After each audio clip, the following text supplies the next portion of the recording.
The Lincoln Cathedral, where Vincenzo Scarafile, an Italian singer, is employed as lay vicar. He plays the alto voice in the minister choir, but he is also a researcher of choral music history besides a professional musician.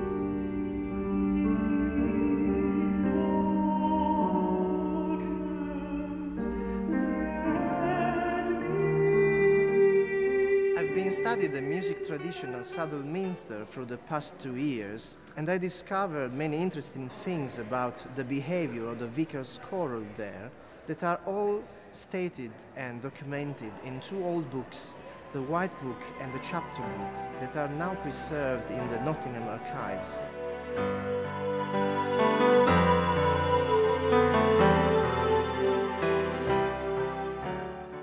In this book are recorded many important documents like papal bulls, royal charters, and the Visitations of Saddleminster, all written in Latin.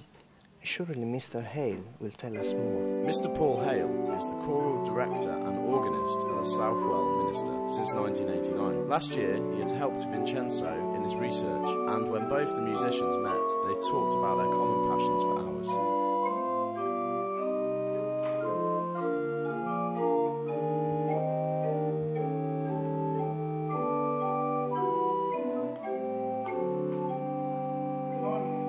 The choir has been in existence here for about 900 years, and during that time the choir has had quite a few characters in it. And if you look at the early visitations by the Archbishop of York in the 15th century, you'll see that some of the young men in the choir got up to all sorts of naughty things, such as staying out late at night, getting drunk, throwing stones at people's windows, being inattentive in choir, and even gambling when they should have been in church. This is the chapter house where the vicar's choral found guilty of any sin were judged. If you look at this list of sins committed by previous members of the choir, there's some very funny ones here. This one, Leadenham, a common frequenter of taverns, often drunk, and the boys were very badly behaved.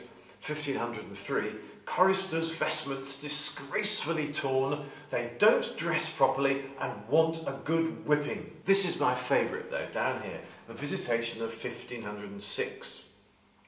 Richard Penketh, one of the men in the choir, often blows his nose in choir so violently that it bleeds, to the annoyance of his fellow choral vicars, and he spits too far and sometimes into the face of the rector chori.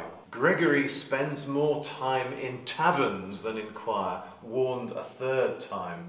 Yay! Vincenzo! Cheers! Cheers! Nowadays, things are very different from the past. Excuse me, what time is it? 6 o'clock. 6 o'clock!